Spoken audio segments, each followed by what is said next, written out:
धन्यवाद अर्पित जी।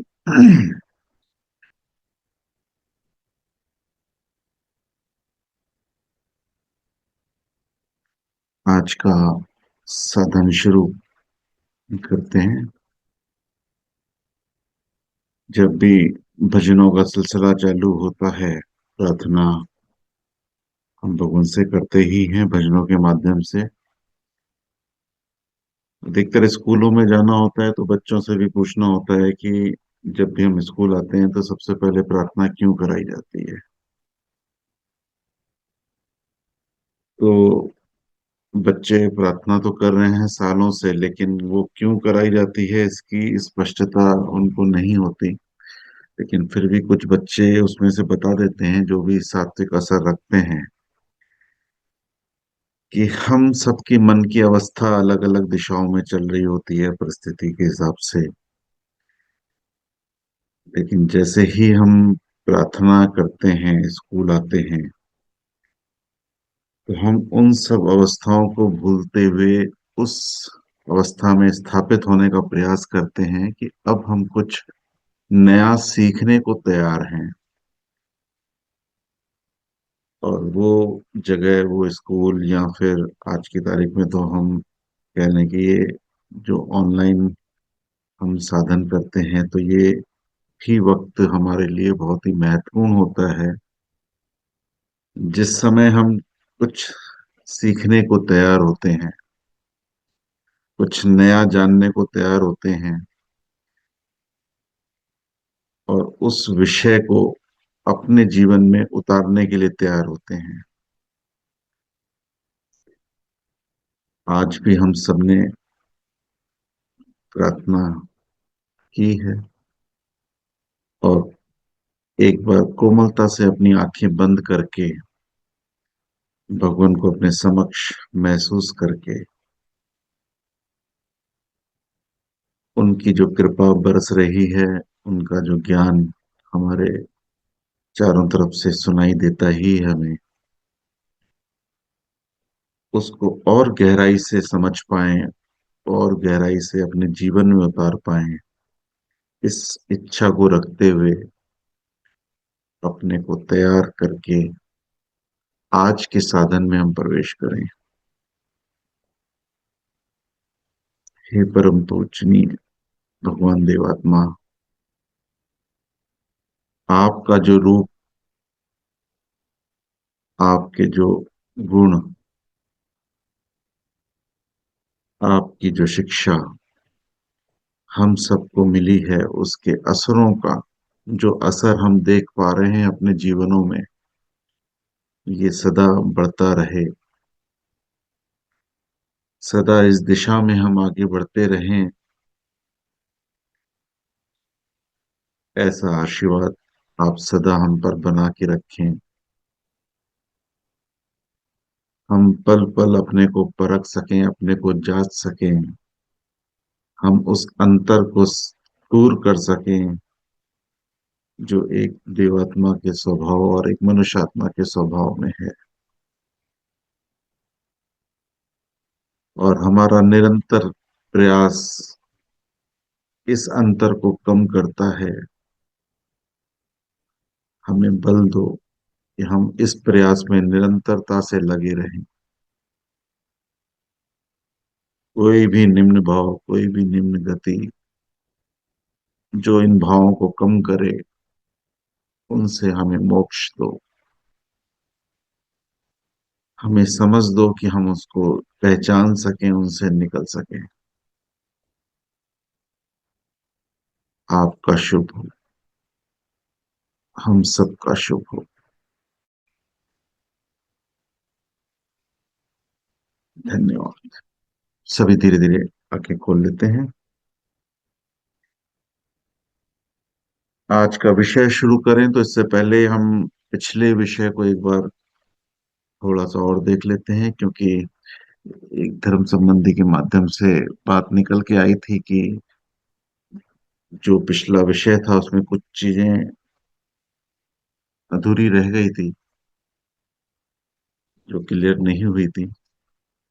तो हम जैसा कि पिछली बार देवात्मा के परिचय श्रीमान पीवी कर्नल के जी के माध्यम से जो लिखित है उस पे हम चर्चा कर रहे थे, और उसका जो टॉपिक था कि मनुष्य और देवात्मा के शुभकर जीवन में अंतर। तो उसमें जो टॉपिक्स था, तो उसमें हमने पिछली बार टॉपिक निकाला था पूर्णता का अंतर। कुछ अंतर हैं और स्वाभाविक है, वो अंतर रहेंगे ही रहेंगे। जैसा कि विकास क्रम में हम सब आए हैं और विकास क्रम में ही आगे बढ़ रहे हैं। तो जो एक नेचर का एक बहुत विशेष और महान कार्य रहा, जो भगवान देवात्मा में उच्चतम स्तर मिला विकास क्रम के राह पर, और हमारी राह पर भी एक उच्चतम स्तर ये रहा कि हम भगवान से जुड़ पाए। तो ये एक विकास क्रम की ही क्रिया है कि हमारा भगवान से जुड़ना, उनको समझ पाना, किसी एक साथी सेवक के कारण वो विषय हम तक पहुंच पाना, और हमारे अंदर उस जिज्ञासा का पैदा हो पाना कि मैं सिर्फ शरीर नहीं, आत्मा भी हूँ। और फिर उस आत्मा को समझने के प्रयास में हम निरंतर आगे बढ़ते बढ़ते आज जिस भी अवस्था में है, वो विकास का ही क्रम है। तो इसीलिए जो विषय हम साधनों के माध्यम से पढ़ते हैं, सुनते हैं, उनको और गहराई से समझना बहुत जरूरी है। कभी भी ऐसा लगता है कि कोई विषय स्पष्ट नहीं हुआ है, तो उसको और चर्चा में लाना भी जरूरी है, क्योंकि विकास का क्रम है। तो जब तक हम कोई चीज समझ नहीं जाएंगे, तब तक उसे जीवन में उतारना बहुत मुश्किल होगा। इसलिए कोई भी बात जो अधूरी सुनी है, या हो सकता है किसी और ध्यान की वजह से, कहीं और विचारों की वजह से वो स्पष्टता से नहीं उतरी है, तो उसकी रिकॉर्डिंग को देखना, रिकॉर्डिंग को सुनना, या उस पुस्तक को दोबारा से पठन करना, और उन पॉइंट्स को अंडरलाइन करना, इसमें और स्पष्टता की जरूरत है, और उसकी खोज करना, उसके डेप्थ तक पहुंचना, उसकी गहराई तक पहुंचना ही हमारे विकास क्रम में हमें एक कदम आगे ले जाता है। तो बाकी धन्यवाद है। जो प्रश्न निकल के आए थे कि पिछली बार की जो अपूर्णता की बात हुई थी, कि हमारे में जो पूर्णता का अंतर है, यानी हमारे में कुछ अपूर्ण है। उस देव आत्मा का जो स्वभाव है, देव आत्मा में जो भाव की अवस्था है, तो परम पूजनीय भगवान देव आत्मा में वो जो पूर्णता थी, और जो एक मनुष्य आत्मा में अपूर्णता है उन विषयों में, उसके 4 पॉइंट्स निकले थे पिछली बार। कि हमारी एक जो है भावों की गिनती में अंतर है, या एक मनुष्य के अंदर जितने भाव होने चाहिए नेचर पे आधारित, यानी नेचर एक पूर्णता चाहती है, हर एक अस्तित्व में पूर्णता चाहती है, जो कि भगवान देवात्मा में पूर्णता की अवस्था थी। यानी उसमें उन्होंने उनमें वो सब भाव पूर्ण अवस्था में थे, जिसके कारण वो देवात्मा का जीवन जी पाए, उसको दूसरों के लिए एक सैंपल के रूप में, एग्जाम्पल के रूप में प्रस्तुत कर पाए कि एक मनुष्य अगर हो तो इस अवस्था में हो, उसका नेचर में होने का जो उद्देश्य है वो कंप्लीट हो सके, पूर्ण हो सके। तो वो सारे भाव गिनती के दृष्टिकोण में हमारे में कितने हैं, ये हम अवश्य जांचें, अवश्य देखें। भावों की सूची जो श्रीमान नवनीत जी के माध्यम से लिखी गई है, उन भावों को हमें बार बार पढ़ना है, सुनना है। तो यूट्यूब में भी उपलब्ध है, और उसके नोट्स बनाने हैं।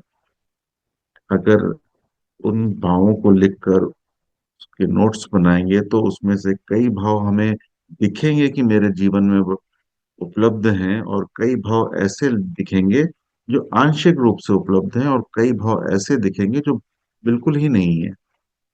तो उससे एक तो गैप मालूम पड़ेगा कि अब इन भावों पे हम काम कर सकते हैं। तो ये तो हुआ गिनती के दृष्टिकोण से। और दूसरा जो अंतर था विस्तार के दृष्टिकोण से, यानी एक एक भाव का विस्तार क्या है हमारे जीवन में। विस्तार से जो हमने कृतज्ञता के आधार पे समझा था, श्रद्धा के आधार पे समझा था कि हमारी श्रद्धा हमें हो सकती है, हमें कृतज्ञता का भाव हो सकता है, हम थैंक्सफुल हो सकते हैं, लेकिन क्या हम सभी के लिए उतने ही कृतज्ञ होते हैं जितना हम विशेष जनों के लिए होते हैं, हम पारिवारिक जनों के लिए होते हैं? तो ये बात हुई थी कि विस्तार, हमारे में उस भाव का विस्तार इतना हो कि हम सबको एक दृष्टिकोण से देख सकें, उसमें हमारे पास भेदभाव ना हो कि ये हमारे जो नजदीक की चीजें हैं उनको तो हम समझ पा रहे हैं, कोई पेड़ की छांव जो हमारे घर के आसपास है उसको तो हम महसूस कर पा रहे हैं कि इस पेड़ से हमें कितना सुख है, कितना हम इसका लाभ लेते हैं, उसके प्रति हम कृतज्ञ रहते हैं, उसको पानी भी देते हैं, लेकिन क्या नेचर में जितने भी पेड़ हैं उनके प्रति हमारा वही भाव है क्या? तो ये विस्तार की अवस्था थी। उसी तरह से हम मनुष्य जगत में, पशु जगत में देख पाते हैं, क्या हमारे घर में जो पशु है उसके प्रति हम बहुत थैंक्सफुल रहते हैं कि वो हमारी मदद कर देता है, हमारी रक्षा कर देता है, लेकिन क्या हर उस पशु के लिए हम हैं क्या जो नेचर में उपस्थित है? ऐसे ही मनुष्य के लिए एक पूरा मनुष्य कहीं ना कहीं हमारा सहयोगी हो रहा है किसी न किसी दृष्टिकोण से। तो वो हमारा विस्तार, भावों का विस्तार किस अवस्था में है, वो अंतर को पहचान लेना, फिर उस दिशा में काम करना। और फिर जो तीसरा था भावों की गहराई, कि वो गहराई क्या है, भावों की डेप्थ क्या है, अगर मेरी की श्रद्धा है तो उस श्रद्धा की कितनी गहराई से हम उस श्रद्धा को महसूस कर रहे हैं किसी के प्रति, वो डेप्थ क्या है, उस डेप्थ को पूर्णता तक समझ पाना, उसको, उस श्रद्धा को पूर्णता से निकाल पाना अपने क्रिया के द्वारा, अपने भावों के द्वारा उसको व्यक्त कर पाना, उस गहराई से जब तक महसूस नहीं करेंगे किसी की के प्रति कृतज्ञता या श्रद्धा, तो वो चीज 100% से हमारे से निकल नहीं पाएगी। तो वो एक अपूर्णता की अवस्था है, उसे भी हम पूर्ण की दिशा में आगे बढ़ा सकेंगे। और जो चौथा पॉइंट था वो परिपाटी का नियम, परिपाटी का नियम था कि हमारे भावों में परिपाटी का नियम इस प्रकार से लागू होता है, यानी अगर कृतज्ञता किसी के प्रति हम व्यक्त कर रहे हैं, उसने हमारे लिए जो जो सेवाएं की हैं, जैसे माता पिता की सेवाएं का ही बात आई थी कि उन्होंने शारीरिक सेवाएं दी हमें, मानसिक सेवाएं दी हमें, सात्विक सेवाएं दी। तो एक तो वो परिपाटी का नियम है कि कौन सी सेवा मुख्य थी उसके प्रति हम कितने कृतज्ञ हैं। तो उसमें भी एक क्रम हम पकड़ते हैं कि इन्होंने जो मेरे लिए सात्विक मेरे को दिया, मेरा आत्मिक जो बल दिया मेरे को, वो सबसे महत्वपूर्ण है। फिर उसके बाद मानसिक योग्यता, फिर उसके बाद शारीरिक योग्यता, ये क्रम है। तो उसमें ही भावों को भी एक परिपाटी के नियम में हमें बांधना है। और इस चैप्टर को हम बार बार जब पढ़ेंगे तो उसमें और ज्यादा गहराई से हम उन विषयों को समझ पाएंगे। तो ये तो बात हुई जो पिछली बार हमने चर्चा में की थी। और आज आज का विषय भी बहुत ही महत्वपूर्ण है, और इसको भी हम थोड़ा स्लो चलेंगे, और इसको हर पैराग्राफ को गहराई से समझने का प्रयास करेंगे, और जितना हम समझ पाए उस पे पूरा पूरा काम करने का प्रयास करें। क्योंकि आज सवेरे इसको पढ़ना हो रहा था तो इसमें लग रहा था कि कितना मुख्य बिंदु है ये, कि जो पवित्रता का अंतर है, भगवान देवात्मा की जो अवस्था थी उनमें जो भावों में पवित्रता थी, वो जो अवस्था है, और जो हम मनुष्य आत्मा में अवस्था है, उसका जो गैप है, वो जो अंतर है, उस अंतर को अगर हम पकड़ पाए तो हम उस दिशा में आगे बढ़ पाएंगे, हम अपनी उस भावों की पवित्रता को और बेहतर कर पाएंगे। तो पहले पैराग्राफ से हम शुरू करते हैं, इसको पहले पढ़ते हैं। हमारे प्रत्येक शुभ व्यवहार के दो पक्ष होते हैं, एक बाह्य पक्ष और दूसरा आंतरिक पक्ष। बाह्य पक्ष वातावरण में परिवर्तन पैदा करता है, और उसका संबंध फल से होता है। जब कृषक धरती में हल चलाता है, खाद डालता है, उस उसे क्यारियों में बांटता है, तो वह अपने वातावरण में परिवर्तन कर रहा है। वह धरती को उपजाऊ रूप दे रहा है। जब कोई सर्जन ऑपरेशन करता है तो वह रोगी के शरीर में परिवर्तन कर रहा है। वह उसके रोगी अंग को निकाल रहा है या रोगी अंग के रोगी कार्य को बंद कर रहा है।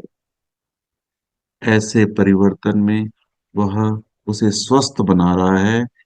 एक अध्यापक अपने लेक्चर के द्वारा अपने विद्यार्थी में मानसिक परिवर्तन कर रहा है। वह नए ज्ञान से उसकी बुद्धि ज्योतिर्मय कर रहा है।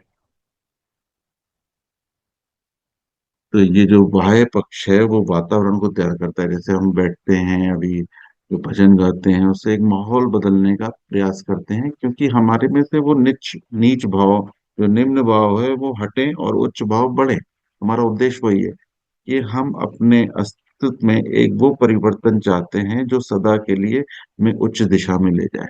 उसी प्रकार से कुछ एग्जाम्पल हमने सुने। तो इस प्रकार से ये बाहरी प्रयास होता है हम सभी का।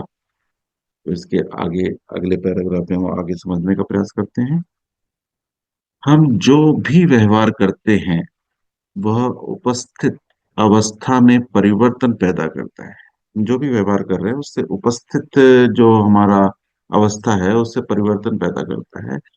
हमें प्यास लगती है और हम पानी पीते हैं। पानी पीने का व्यवहार प्यास की दशा में परिवर्तन करता है।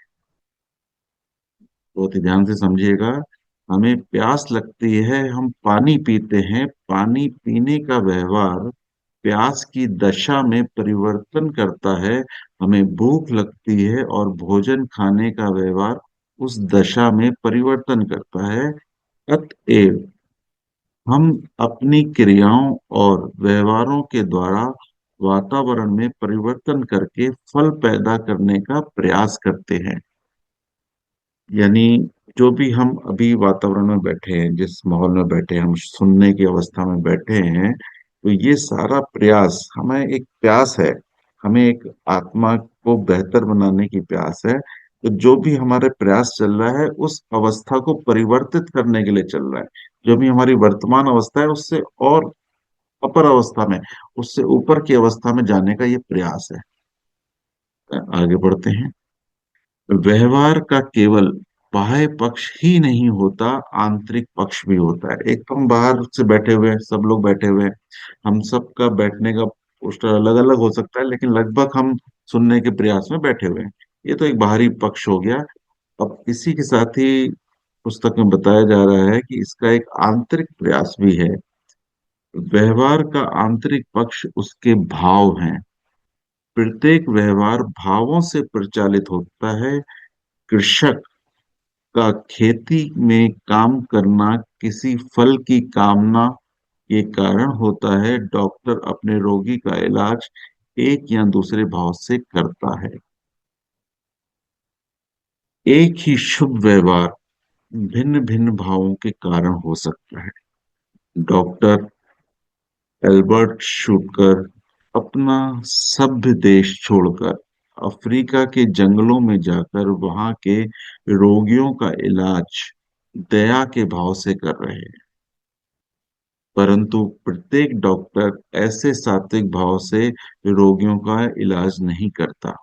कुछ डॉक्टर अपने लिए आजीविका कमाने की भावना से इलाज करते हैं। कुछ पैसे के लालच में इलाज करते हैं। कुछ अपने धर्म को फैलाने की भावना से इलाज करते हैं। उसी तरह कई अध्यापक या ऑफिस में कार्यकर्ता अपना अपना हेड के आधार पर करते हैं। कई इस लालच से करते हैं कि उनकी तरक्की हो जाए। कई कर्तव्य भाव से करते हैं कि कई काम में रुचि रखते हैं। तो इसमें बताया कि हम जैसे इस समय श्रवण कर रहे हैं तो सबके भाव अपने अपने हो सकते हैं। कोई अपने में विकास पाने के लिए इस साधन को सुन रहा है कि उसमें आत्मा का विकास हो। कई इस प्रयास में सुन रहा है कि सुनते सुनते कुछ परिवर्तन आ जाए। और कई एक अलग अलग भाव सभी के हो सकते हैं कि हाँ, मेरे को कुछ नया जानने को मिले जिससे मैं नया कुछ बता सकूं, कुछ अपने साधन की तैयारी के लिए भी इसको सुन सकते हैं कि हाँ, इस प्रकार से पठन किया जा सकता है, इस प्रकार से बताया जा सकता है। कई अलग अलग भाव हो सकते हैं इसको सुनने के भी। तो उस हिसाब से हम सब अलग अलग भावों से इस साधन को सुन सकते हैं। कोई भी क्रिया हम अलग अलग भावों से करते हैं, दिन भर में जो भी दिनचर्या चल रही है उनके प्रति हम उस कार्य को करते करते अलग अलग भाव से उस कार्य को करते हैं। तो वो पवित्रता के अंतर को हम समझ रहे हैं। आगे धीरे धीरे हम इस विषय को और गहराई में जाते जाएंगे कि हम अपने को पहले हमने अपने पोस्टर को पकड़ा कि हम कैसे बैठे हैं, क्या बैठे हैं। ये बाह्य रूप हो गया। फिर आंतरिक भाव को हम समझने का प्रयास किया हमने कि हमारे भाव कौन से हैं इस समय सुनने का, कौन सा भाव है यहाँ। इसके बाद जो जो क्रियाएं होंगी पूरे दिन भर में, उसमें हम किस किस भाव में उपस्थिति दे रहे हैं। तो वो भावों में कौन सा ऐसा पक्ष है जिसमें हम उसमें पवित्रता के दृष्टिकोण में आगे बढ़ जाएंगे। चलिए आगे बढ़ते हैं। बाह्य पक्ष एक होने पर भी व्यवहार के आंतरिक भावों में अंतर हो सकता है। जो ऑपरेशन एल्बर्ट शूटर करते हैं वह अन्य अनेक सर्जन भी करते हैं, परंतु उनके व्यवहार उनके व्यवहारों में आंतरिक पक्ष में भावों के कारण बहुत बड़ा भेद है। भावों के कारण बहुत बड़ा भेद आ जाता है। नीति दृष्टि से आंतरिक पक्ष अर्थात भाव मुख्य रूप से व्यवहार का मूल्यांकन करते हैं। एक ही व्यवहार उच्च व्यक्ति, यहाँ समझिएगा तीन अलग अलग लोग बताए गए हैं। एक ही व्यवहार उच्च व्यक्ति, साधारण व्यक्ति और नीच व्यक्ति का प्रतीक हो सकता है। जो सर्जन मनुष्य सेवा के भाव से रोगी का ऑपरेशन करता है वो वह उच्च व्यक्ति है। जो सर्जन आजीविका कमाने के भाव से ऑपरेशन करता है वह साधारण व्यक्ति है। और जो सर्जन गरीब से भी उसकी हैसियत से कहीं अधिक पैसे लेकर अपने पैसे की लालच की भावना से ऑपरेशन करता है वह नीच व्यक्ति है। इस प्रकार जो व्यापारी देश की गरीबी को कम करने के भाव से व्यापार करता है वह उच्च कोटि का मनुष्य है। जो व्यापारी अपनी आजीविका कमाने के लिए व्यवहार करता है वह साधारण व्यक्ति है। जो व्यापारी पैसे के लालच के कारण गरीब मजदूर के हक के पैसे मारता है वह नीच व्यक्ति है। यदि हम यह स्वीकार करें कि भाव ही मुख्य रूप से व्यक्ति के जीवन का मूल्यांकन करते हैं तो भावों के स्वभाव और कार्य को समझना जरूरी है। तो यहाँ हमने तीन जनों के जीवन को समझा, एक उच्च व्यक्ति, एक साधारण व्यक्ति और एक नीच व्यक्ति। तो इसमें ये समझ में आता है कि जब हम आत्मिक जीवन जीते हैं जिसमें हम उस भाव का ध्यान रखते हुए अपने किसी भी कर्म को करते हैं तो वो उच्चतम की श्रेणी में आ जाता है। और जब हम अपने परिवार या शरीर को मुख्य समझते हुए करते हैं कि मेरे शरीर की आवश्यकताएं पूरी हो जाए, मेरा परिवार सुखी हो जाए, इसके लिए मैं जो भी कार्य कर रहा हूँ इनके सुख के लिए कर रहा हूँ, तो हम एक साधारण व्यक्ति की श्रेणी में आते हैं जो आज की संसार में मैक्सिमम मिलते हैं। और फिर उसके बाद एक नीच व्यक्ति की श्रेणी आती है जिसमें सिर्फ हम स्वार्थ के वजह में अपने लाभ को पाने के लिए सामने वाले को नुकसान भी पहुंचा देते हैं, लेकिन मेरे को लाभ मिलना चाहिए। फिर हम नहीं देखते कि सामने वाला कष्ट में है या उसको तकलीफ है या बस मेरे को तो अपने काम से मतलब। तो ये तीन प्रकार के अंतर हम देख पा रहे हैं और समझ भी पा रहे हैं। मेरे को लगता है ये स्पष्ट हुई होगी बात आपको, ये तीन अंतर। अगर हुई है तो मैसेज में हम यस भी लिख सकते हैं, वाई भी लिख सकते हैं। और फिर इसके आगे हम पढ़ते हैं इसकी जो कर्नल साहब ने लिखा है कि तो भावों के स्वभाव और कार्य को समझना जरूरी है। आगे श्रीमान पढ़ते जी एक हैं। बार और रिपीट कर देंगे ये जो एग्जाम्पल दिए आपने। जी जी जी, जरूर जरूर। धन्यवाद। इसमें एक्चुअली वो बिल्कुल प्रैक्टिकल एग्जांपल हम अपने जीवन से देख सकते हैं या किसी के भी जीवन से देख सकते हैं कि एक हम दुकान में जाते हैं और चलिए वो केमिस्ट शॉप ही है, तो केमिस्ट शॉप में जो बंदा बैठा हुआ है वो तीन प्रकार से हो सकता है। पहला प्रकार तो ये हो सकता है कि जब वो सामने किसी को देख रहा है तो उसके दर्द को महसूस कर रहा है, उसकी तकलीफ को महसूस कर रहा है, और अपनी आंतरिक शुभकामना के माध्यम से वो ऐसी दवा और साथ में शुभकामना भी देने का प्रयास कर रहा है कि उसको उसका कष्ट दिख रहा है, कि वो उस कष्ट से मुक्त करे। उसको उसमें कितनी आय हो रही है उस तरफ उसका फोकस नहीं है। उसका सिर्फ फोकस है कि सामने वाले का दर्द हटा सके, वो सामने वाले को हील कर सके उस दवाई के माध्यम से, अपनी शुभकामना के माध्यम से। एक तो उसका ये भाव हो सकता है। एक दूसरा हो सकता है कि उसे ये दिखा कि उसके लिए एक ग्राहक आया है जिससे वो अपनी आजीविका कमाएगा, इसलिए वो एक ऐसी मेडिसिन या ऐसा कर्म करता है जिससे उसकी आय भी होती है और सामने वाले का अहित भी नहीं होता, और सामने वाले के पास अगर कम पैसे हैं और उसमें उसको दिख रहा है कि इसमें भी मेरा गुजारा चल जाएगा, तो वो उससे भी उस प्रकार से डील कर लेते हैं कि ठीक है, तुम्हारा भी भला हुआ, मेरा भी भला हुआ।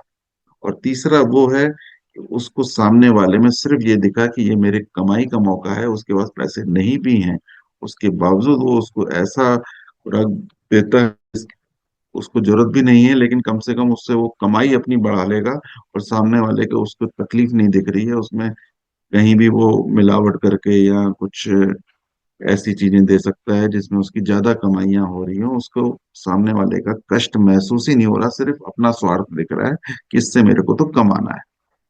तो इस प्रकार से कई ऐसे कर्म हमारे सामने आते हैं, हमारे माध्यम से आते हैं, तो हम किस भाव में होकर उस कर्म को कर रहे हैं उससे हमारी या तो उच्च अवस्था बनती है कि हम उच्च श्रेणी के मनुष्य हैं, या फिर एक साधारण श्रेणी के मनुष्य हैं, या निम्न श्रेणी के मनुष्य हैं। ये तीन अवस्थाएं हम जांच कर सकते हैं। बात स्पष्ट हुई क्या?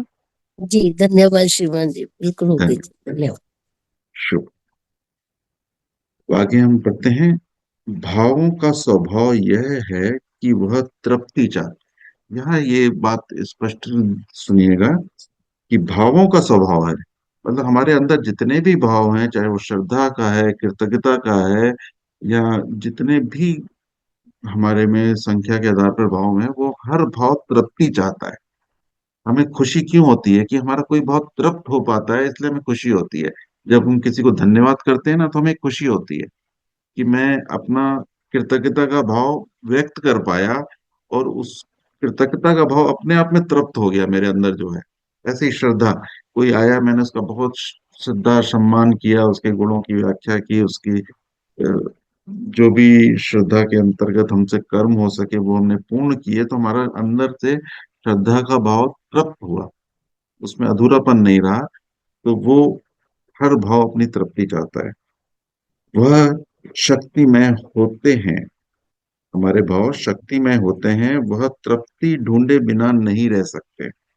वह साक्षात और असाक्षात रूप से अपनी पुष्टि प्राप्त करते हैं। आज का मनोविज्ञान यह स्पष्ट रूप से सिद्ध करता है कि किस प्रकार हमारे भाव हमारे ना जानने पर भी अपनी तृप्ति कर लेते हैं। बहुत गहराई से सुनिएगा कि हमारे भाव न जानने पर भी अपनी तृप्ति कर लेते हैं।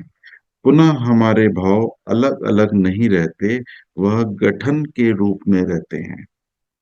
वह एक दूसरे पर प्रभाव डालते हैं, एक दूसरे से रिश्ता जोड़ते हैं, और एक दूसरे के साथ मिलकर एक ही व्यवहार के द्वारा अपनी अपनी तृप्ति कर लेते हैं। इसको आगे और गहराई से समझते हैं, इसमें स्पष्ट हो जाएगा आप सबको। एक एग्जाम्पल के रूप में ये आगे बात है। एक ही शुभ व्यवहार में कई भाव तृप्ति पाते हैं। जब हम कोई सेवा करते हैं तो सेवा का भाव ही तृप्त नहीं पाता, कई अन्य भाव भी तृप्ति पाते हैं। यदि हम किसी समाज कल्याण संस्था में बिना पैसा लिए सेवाकारी हो रहे हैं, और वहां पर हम उस संस्था के लिए कुछ चीजें खरीदने की जिम्मेदार हैं, हम कुछ सेवा के भाव में हम कुछ चीजें खरीदने की हमारे को जिम्मेदारी मिली है, तो ऐसे काम में हमारी सेवा का भाव अवश्य तृप्त होता है, क्योंकि हमने सेवा ली है ना। तो हमारा सेवा का भाव तो तृप्त हो ही रहा है, क्योंकि हम सेवा कर रहे हैं। परंतु यदि हम में कंजूसी का भाव भी है, समझिएगा, अगर हम में कंजूसी का भाव भी है, तो हम इसकी भी ऐसे पर काम में तृप्ति कर लेते हैं। हम चीजें खरीदते समय चीजों का बढ़ियापन की अपेक्षा उसके मोल पर अधिक ध्यान देते हैं, और पैसा बचाने के खातिर, चाहे हम यह पैसा अपने लिए नहीं बचाएं, मतलब हम हैं सेवा में, हम पैसा संस्था का बचा रहे हैं, लेकिन फिर भी हम मोल भाव कर रहे हैं उसमें, कम ज्यादा क्वालिटी को देख रहे हैं, कौन सी चीज सस्ती है, कौन सा क्या है। अगर हमारे में कंजूसी का भाव है ना, तो सेवा के साथ में वो भी तृप्त हो रहा है, घटिया चीजें खरीद लेते हैं। यदि हम किसी ल- लड़की की सहायता करते हैं, तो इसमें सेवा के भाव की तृप्ति तो होती ही है, परंतु इसके साथ विपरीत लिंगी संगत की भावना की भी तृप्ति होती है। शासन के व्यवहार में केवल बाध्यता के भाव की तृप्ति नहीं होती, परंतु हिंसक भावों की भी तृप्ति होती है। जैसे कोई शासन कर रहा है किसी पर, तो उसमें जो शासन की का भाव है उसके अंदर, तो उसमें तो तृप्ति हो रही है, परंतु जो उसके अंदर हिंसक भाव है, उसकी भी तृप्ति होती है। जब किसी को डांटता है कि तूने ऐसा क्यों नहीं किया, तूने ऐसा करना चाहिए था। जब हम क्रोध में बोलते हैं ना, तो हमें तो लगता है हम सेवा के रूप में बोल रहे हैं, शासन है हमारा, लेकिन कहीं ना कहीं उसका हिंसक भाव की भी तृप्ति हो रही है। अध्यापक के शासन में केवल बाध्यता का भाव ही तृप्त नहीं होती, हुकूमत का भाव भी तृप्त होता है। जैसे अध्यापक कोई टीचर है, तो टीचर अपने बच्चों को डांटता है, तो उससे वो अध्यापक का रोल तो कर ही रहा है, उसमें वो एक शिक्षा देने का जो भाव है, सेवा का भाव है, वो तो तृप्त हो रहा है, लेकिन कहीं ना कहीं उसमें हुकूमत का भाव भी है, वो भी तृप्त हो रहा है। जब हम बच्चों को मारते हैं, तो उसमें एक भाव बच्चों की भलाई का अवश्य होता है, परंतु दूसरा भाव हिंसक प्रकृति की भी तृप्ति है। यानी भलाई के रूप में हम किसी को पिटाई कर रहे हैं, तो हमारे अंदर कहीं ना कहीं हिंसा का भाव भी है, तो वो भी तृप्त हो रहा है। अहम संबंधी भाव ऐसे हैं जो प्रत्येक शुभ व्यवहार की तृप्ति पा सकते हैं। शुभ से शुभ व्यवहार में अहम अज्ञात रूप से तृप्ति पा लेता है, तुच्छता के साधनों में भी अपनी तुष्टि कर लेता है। ऐसे ही हमारे में जो अहंकार है ना कहीं छिपा हुआ है। तो वो किसी भी रूप में जैसे मैं अभी साधन करा रहा हूँ, तो मेरे अंदर भी कहीं ना कहीं अहंकार का भाव है, वो भी तृप्त हो रहा है, कि देखो मैं बता पा रहा हूँ, मैं उसको समझा पा रहा हूँ, ये भी कहीं ना कहीं तृप्त हो रहा है।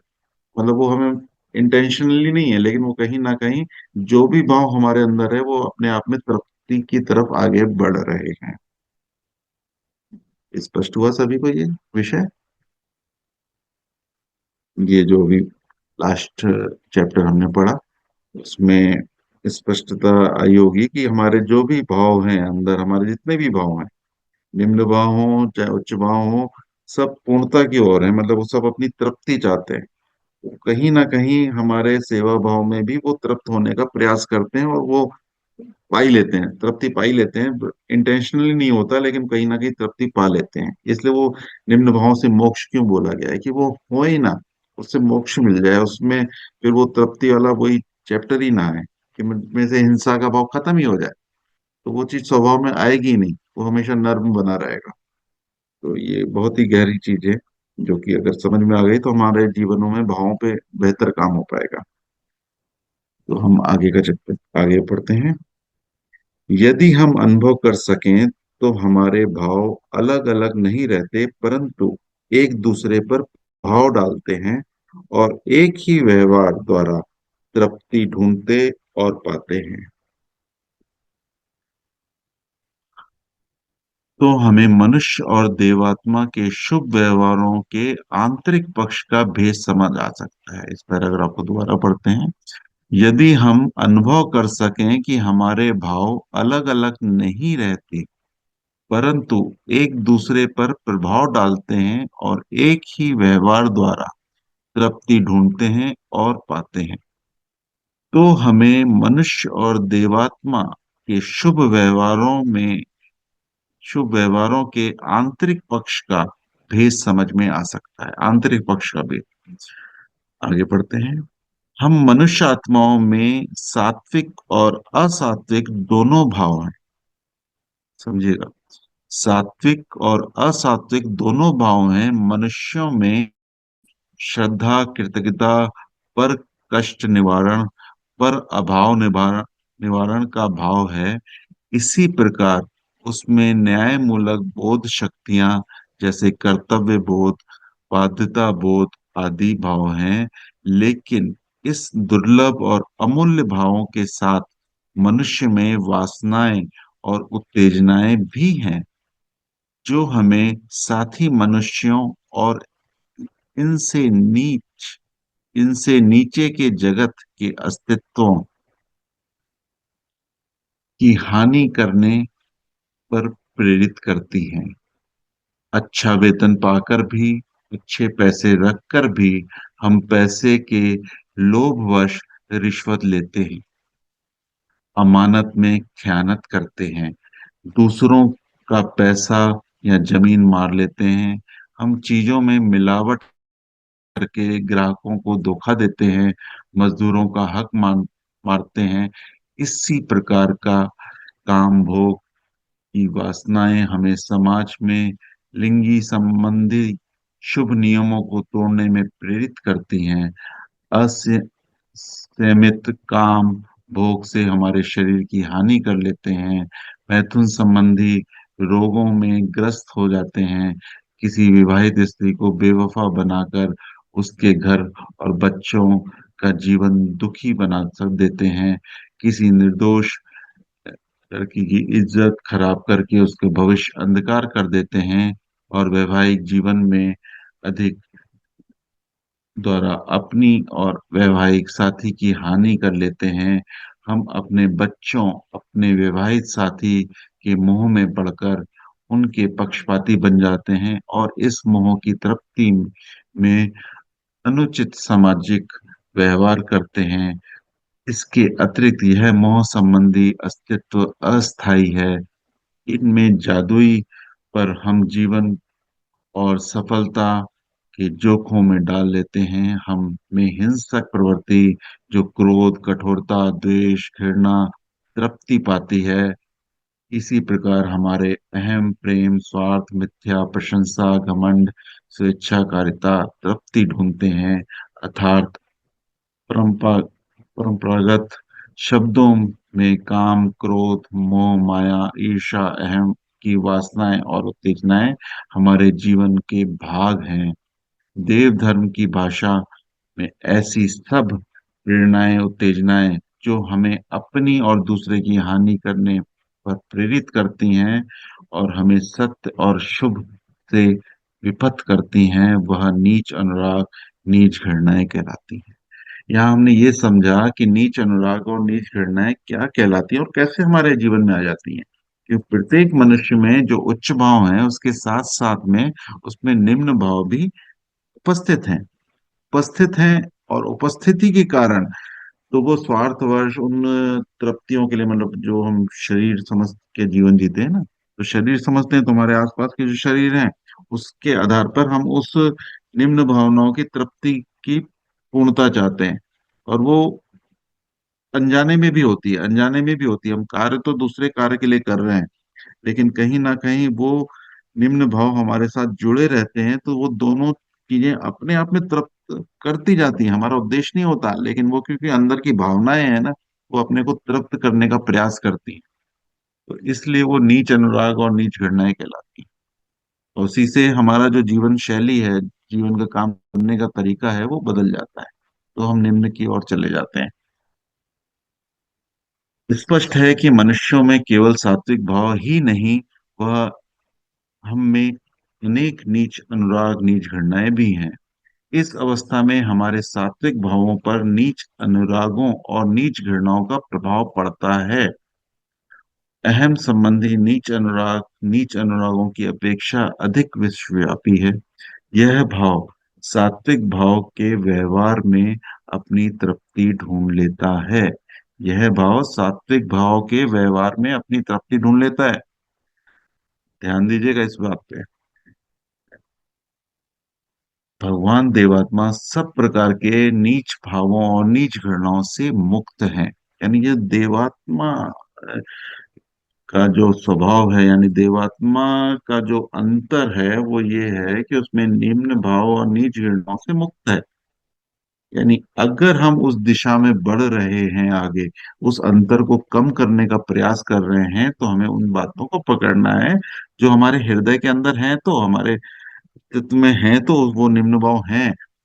लेकिन हम उसको दबा के बैठे हैं।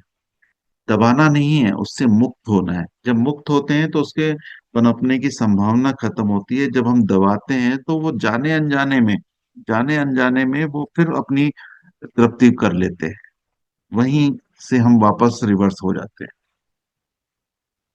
आगे पढ़ते हैं। उनका कहना है वह ईर्ष्या, द्वेष, हिंसा और घमंड के नीच भावों के जन्म काल से ही पूर्णतः रहित थे और रहित ही रहे। इसी प्रकार उनका कहना है कि उनमें कोई नीच अनुराग व नीच घृणा उत्पन्न नहीं हो सकती और ना हुई है।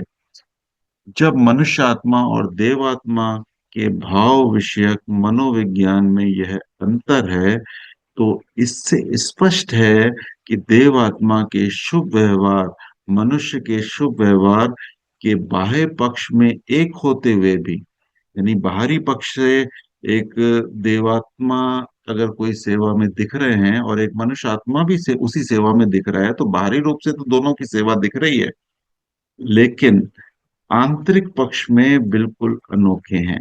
मनुष्य का सात्विक व्यवहार नीच अनुरागों और नीच घृणाओं की अपवित्रता से मुक्त नहीं हो सकता। इसके विपरीत भगवान देवात्मा का छोटा सा छोटा व्यवहार भी पूर्णतः शुभ भावों से पुनीत है। बहुत ही स्पष्टता से ये पवित्रता का अंतर व्याख्या में आया, और सबकी अपनी अपनी अवस्था से ये बात पकड़ में आई होगी। लेकिन इस चैप्टर को बार बार पढ़ेंगे, उसकी गहराई में जाएंगे, डेप्थ में जाएंगे, और अपने उन निम्न भावों को देखेंगे कि कौन से निम्न भाव हमने दबा के रखे। दबा के रखना और मुक्त होना, इन दोनों में फर्क है। इससे चैप्टर से समझ में आया। यानी हमें दबा के नहीं रखना, हमें उससे मुक्त होना है, उससे मोक्ष पाना है। और जैसे जैसे मोक्ष पाएंगे भगवान देवात्मा में, तो वो बचपन से ही नहीं थे, तो वो अवस्था थी। लेकिन आज भी हम देखें तो कई लोग निम्न भाव में, जैसे शारीरिक जैसे नशा है, कई मांस खाते हैं, तो उससे भी जैसे ही उनको समझ आती है तो धीरे से उससे अलग हो पाते हैं।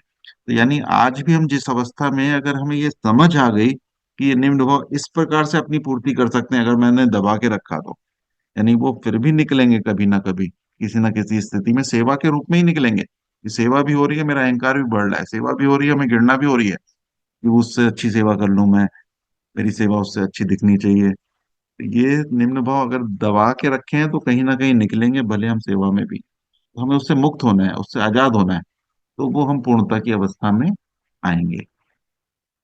ठीक है। तो इस विषय को हम चिंतन में लाएं और चिंतन में लाएं। अगली बार इस पे जो भी चिंतन हो सके हम उसे डिस्कस करें, उसकी और गहराई में जाएं, तो देखेंगे ये परिवर्तन संभव है। तो समय पूर्ण हुआ है, 6:29 हो रहे हैं।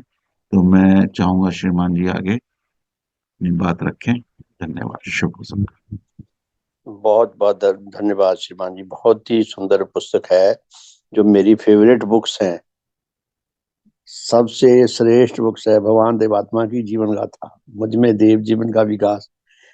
वो जो शीर्षक है वो पुस्तक की, क्या वो नेचर के अरबों खरबों वर्षों के इतिहास का वर्णन करती है। एक एक ही पंक्ति, भगवान ने जो शीर्षक दिया है, मुझ में देव जीवन का विकास, कि भगवान देवात्मा में देव जीवन कैसे विकसित हुआ।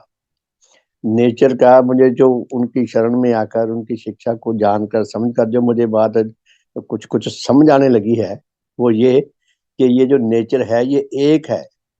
नेचर 10-20 हजार 2 हजार नहीं है, सिर्फ एक नेचर है।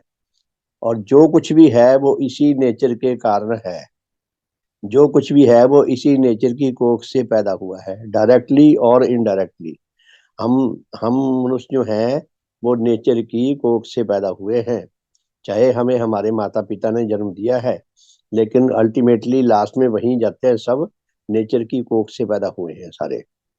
और नेचर के जो विश्वव्यापी पूरी नेचर में जो फैले हुए अटल नियम है, उन नियमों के अनुसार जो भी घटनाएं घटती हैं, वो नियमों के अनुसार घटनाएं घटती हैं। अच्छी घटनाएं भी नियमों के अनुसार, अच्छे नियमों को काम करने का अवसर मिलेगा तो अच्छी घटनाएं पैदा होगी, बुरे नियमों को काम करने का अवसर मिलेगा तो बुरी घटनाएं पैदा होगी।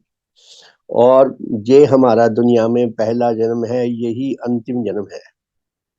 हम ये बात जितनी जल्दी समझ आ जाए, ये अकाट्य सत्य है, नेचुरल सत्य है कि प्रत्येक अस्तित्व के जन्म के पीछे नेचर का करोड़ों वर्षों का इतिहास है, संग्राम का।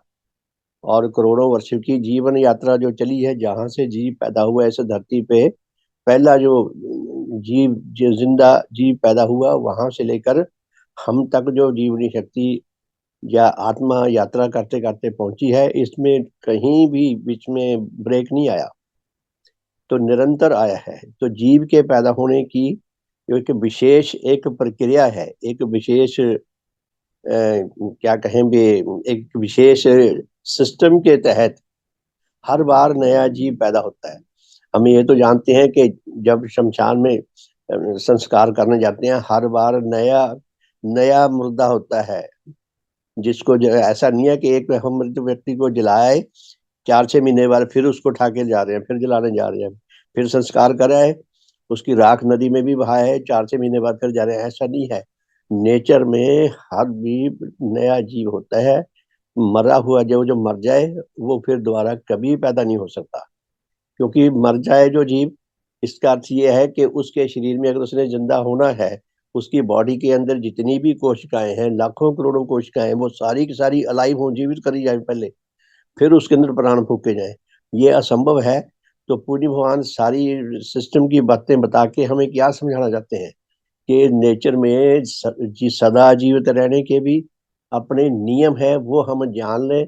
वो होल हार्टली हृदयगत भावों से अगर हम अपने जीवन में अपना जीवन उनके अनुसार जीवित व्यतीत करते हैं, तो हमारे अमर होने की संभावनाएं बनती हैं। क्योंकि बहुत सारे अनफोर्सिन फैक्टर्स ऐसे होते हैं जो हमें दिखाई नहीं देते। मान लो भूचाल आ गया, धरती में सारा कुछ उल्ट पुल्ट हो गया, तो जो अमर होने के नियम पूरे कर रहा है वो भी दबकर मर जाएगा। यानी कि संभावनाएं हमारी बढ़ जाए, ये हमारे लिए बहुत बड़ी उपलब्धि है। तो पूरी भगवान की शिक्षा जितनी सुंदर है, जितनी प्यारी लग रही है, जितनी हितकर है, और श्रद्धेय काका जी ने जो ये पुस्तक लिखी है, ये बहुत ही वंडरफुल पुस्तक है। मैंने अनेकों बार पढ़ी है, हर बार मेरी बहुत तृप्ति होती है। एक श्रद्धेय काका जी ने पुस्तक लिखी है निरीश्वरवाद। ज्ञान की दृष्टि से भी भगवान की शिक्षा इतनी अद्वितीय है, इतनी शानदार है कि हमारी बुद्धि, हमारी अकल, हमारी तर्कशीलता विद्रोह नहीं करती। हम सिर नहीं ढूंढते कि ये क्या बोलने जा रहे हैं, हमें समझ ही नहीं आ रहा। तर्क तर्क संगत बातें हैं, फ्रूटफुल बातें हैं, अति हितकर अति कल्याणकारी बातें हैं, जो हम सच्चा आत्म कल्याण लाभ कर सकते हैं। मुझे एक उदाहरण समझ आती है कि हम ये बिजली का पंखा चलाते हैं। अपने आप से प्रश्न करें, किसी से करें कि हम बिजली का पंखा चला रहे हैं, ये कब तक चलता रहेगा। हम सब समझते हैं सरलता से कि पंखे के चलने के नियम हैं कुछ। अगर सभी नियम सही तरीके से पूरे होते रहेंगे तो ये पंखा करोड़ों साल चलेगा। अगर एक भी नियम टूट गया, पंखा तुरंत बंद हो जाएगा। हमने पंखा चलाया, स्विच ऑफ कर दिया, पंखा जब बंद हो जाएगा। बिजली चलेगी, पंखा बंद हो जाएगा। बिजली बहुत ज्यादा आ गई तो पंखे का अंदर का जो सिस्टम है, आर्मेचर है, वो जल जाएगा, कॉइल जल जाएंगे, पंखा खड़ा हो जाएगा। भूचाल आ गया, छत गिर गई, पंखा बंद हो जाएगा।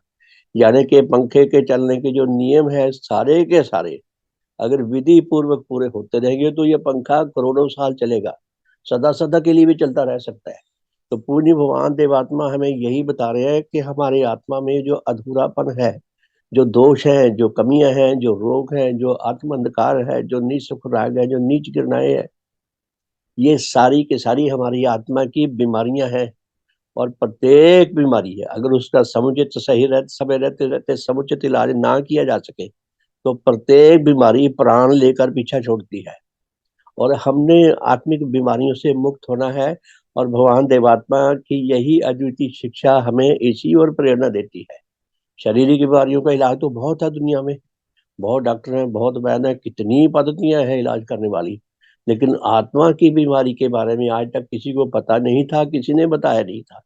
भगवान ने हमारी आत्मा की गठन बता दी कि हमारी आत्मा का मॉडलिंग कैसी है, इसका मैकेनिज्म कैसा है, किस तरह की बनी हुई है ये, और इसमें क्या कौन कौन से आत्मा में अंग नहीं है, जिनके बिना, जो अंग ना हो उसके बिना इंसान सारी उम्र दुख भोगता है।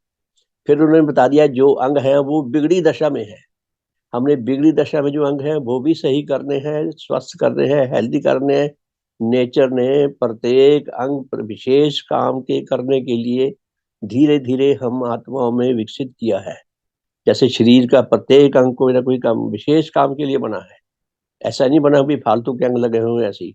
तो उसी तरह भगवान की ये जो सारी शिक्षा है, ये सारे विज्ञानों का सिरमौर है, सबसे हेड विज्ञान है। जीवन विज्ञान सीखना सबके लिए परम आवश्यक है, और शत प्रतिशत अपने जीवन में सही विधि से पूरा करना हम सबके लिए नेचर का बहुत क्रूर फतवा है कि जो ये नियम बीच में तोड़ेगा, जहां जहां तोड़ेगा वहां वहां वो आदमी की मौत की ओर जाएगा।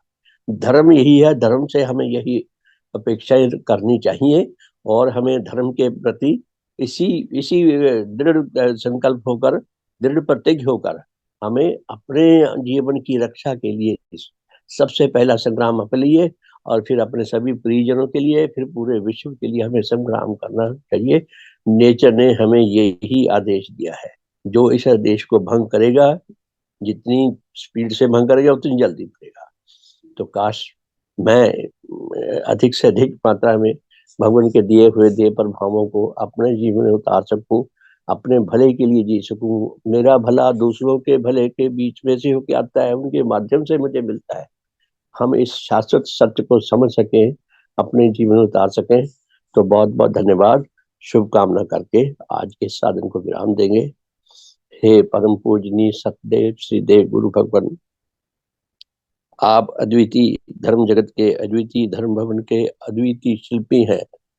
सतगुरु, आपने ऐसे धर्म भवन का निर्माण किया है जो धर्म भवन नेचर की आत्मा है, विकास क्रम का मूर्त रूप है।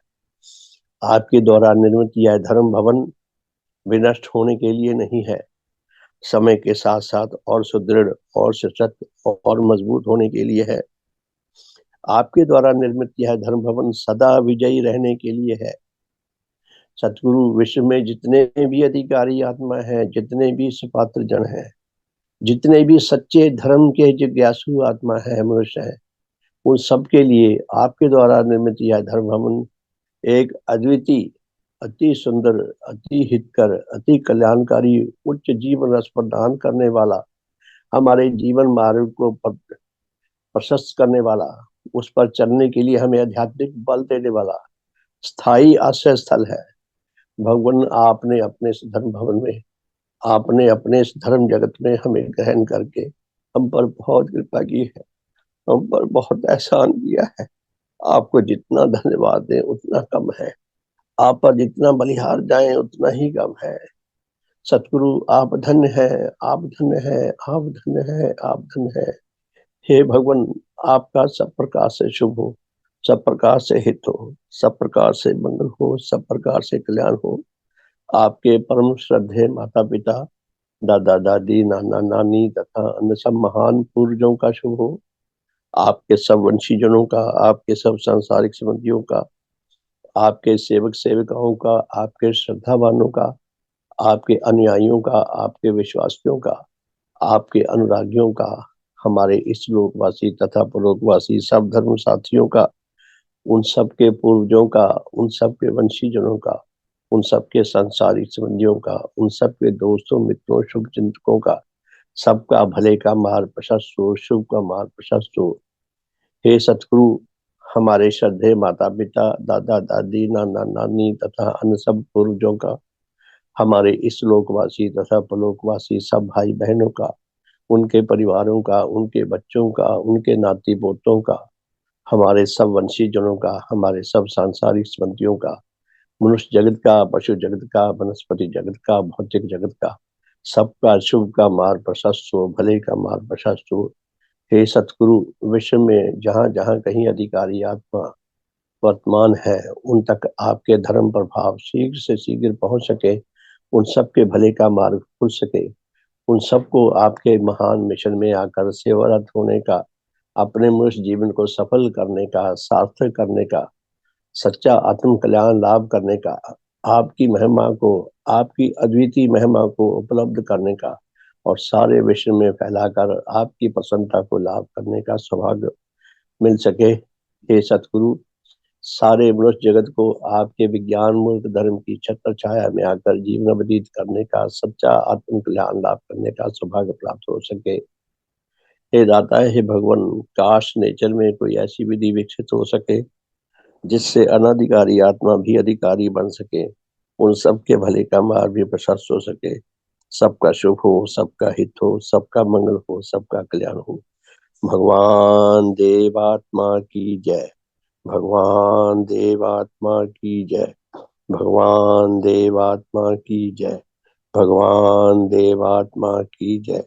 सबका शुभ हो, सबका हित हो, सबका मंगल हो, सबका कल्याण हो।